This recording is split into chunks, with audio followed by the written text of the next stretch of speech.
Quando falamos em terapia sistêmica, estamos fazendo referência ao sistema familiar.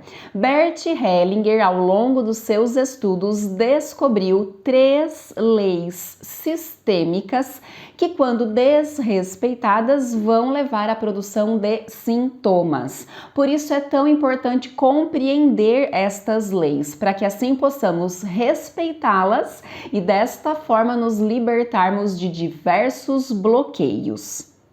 Desrespeitar as leis sistêmicas é como querer contrariar a natureza. Se você for governante de uma área, de um local que tipicamente tem incidências de terremoto, você chegar lá com uma placa e colocar assim, ó, proibido terremoto aqui.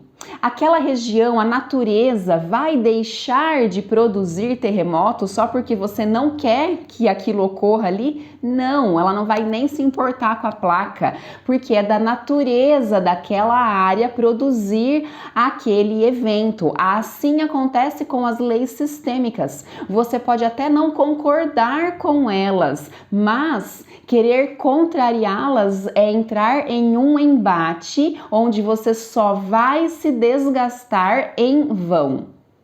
As 3 leis sistêmicas são lei do pertencimento, lei da hierarquia e lei do equilíbrio entre as trocas, equilíbrio entre o dar e o receber. Vamos entender melhor cada uma delas? A lei do pertencimento diz que todas as pessoas do nosso sistema familiar têm o direito de pertencer a ele, inclusive os abortados, os que desertaram, que abandonaram, que desapareceram, os socialmente transviados, os doentes mentais, os criminosos, todos, sem exceção. Se consciente ou inconscientemente nós negarmos alguém, nós excluirmos alguém, ou seja, não dermos a essa pessoa o direito de pertencer ao nosso sistema familiar, inevitavelmente iremos produzir algum sintoma. Sabe aquela postura assim, não é a minha mãe, não é a minha mãe porque só me colocou no mundo e me abandonou, quem me criou foi a minha avó. Ou então, não é o meu irmão, porque só dá trabalho, só vai em casa para roubar as coisas da minha própria família. Ou então, não é meu pai, porque só me colocou no mundo, mas desejou que eu fosse abortado, me rejeitou, não me assumiu, não me registrou. Se nós não tomarmos para nós certos personagens do nosso sistema familiar, principalmente pai e mãe, ou seja, se nós não dermos a estes personagens um cantinho especial no nosso coração, inevitavelmente sofreremos algum bloqueio em alguma área da nossa vida. Somente quando honramos pai e mãe, ou seja, quando tomamos o nosso pai e a nossa mãe para nós, é que nós podemos caminhar pela vida de peito aberto e com força nas próprias pernas. E honrar pai e mãe não tem nada a ver com conviver ou mesmo com amá-los. Esse é um movimento que acontece aqui dentro do nosso coração. Honrar pai e mãe é dar a eles um cantinho especial no nosso coração, simplesmente pelo fato deles terem nos dado a vida, a coisa mais importante que nós poderíamos receber, algo que somente eles puderam fazer por nós. Atentar contra isso é atentar contra a própria natureza da vida. Já a lei da hierarquia diz respeito à ordem de chegada. Os pais, por terem chegado à vida antes dos filhos, têm precedência a eles. Logo, os pais são os grandes e os filhos são os pequenos. E quando nós tentamos inverter estes papéis, ou seja, quando tentamos nos colocar grandes perante os nossos pais, ou enxergar os nossos pais como pequenos perante nós, inevitavelmente seremos acometidos por bloqueios e limitações.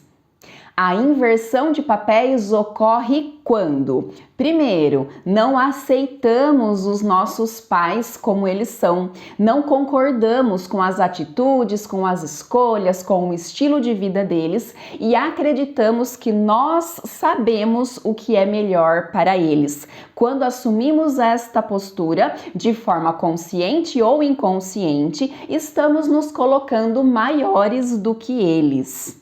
Por mais que nós não concordemos com certas atitudes dos nossos pais, eles são os grandes e precisam ser respeitados em suas escolhas e posicionamento.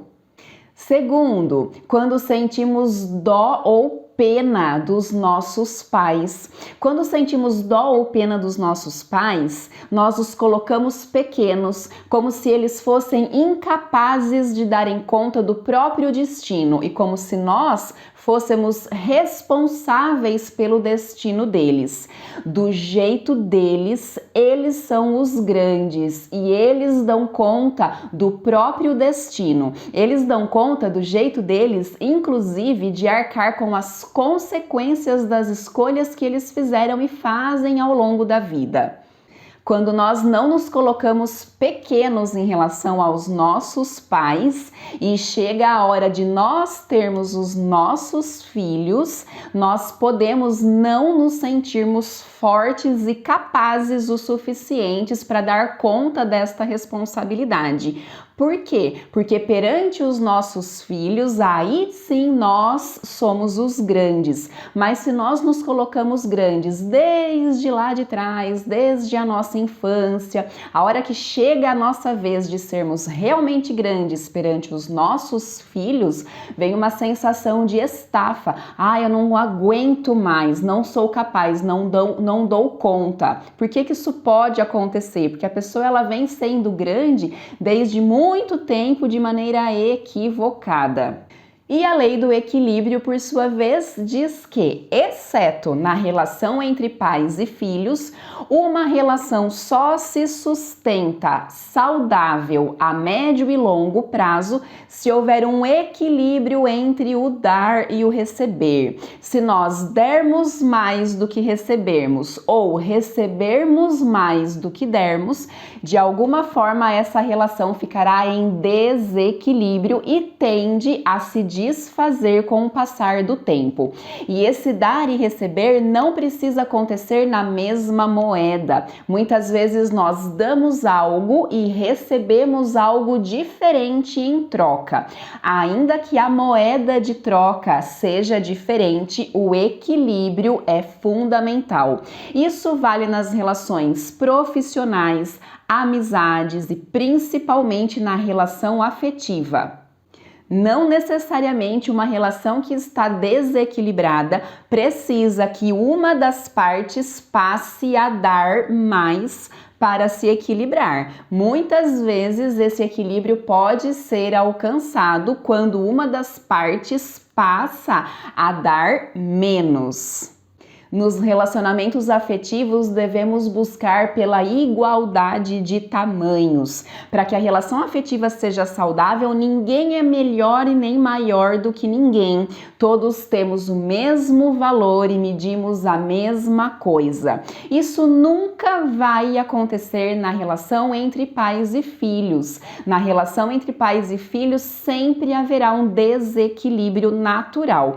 Por quê? Por mais que o pai e a mãe dê a vida e mais nada, porque vai embora, porque abandona, porque rejeita, e por mais que mesmo assim nós cuidemos desse pai e dessa mãe até o final da vida deles, por mais que nós façamos de tudo por pais omissos que negligenciaram uma série de cuidados, ainda assim os pais sempre estarão dando mais do que os filhos. Por quê? Porque eles deram a vida, a coisa mais importante que nós poderíamos receber. E a vida é algo que nós jamais poderemos devolver aos nossos pais.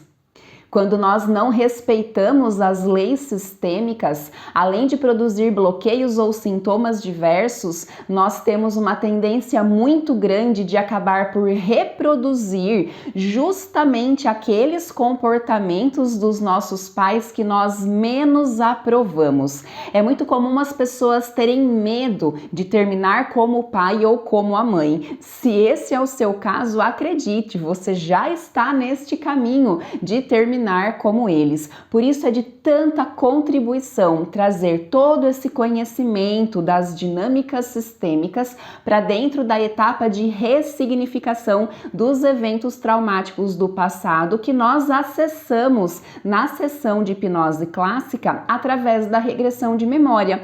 Por quê? Porque quando regredimos a primeira vez que nós nos sentimos de uma determinada maneira limitante, na grande maioria das vezes nós vamos cair em uma cena que faz parte de uma dinâmica familiar. Por isso é tão maravilhoso poder trazer a constelação familiar sistêmica para dentro da hipnose clássica, configurando o que eu chamo de hipnose sistêmica.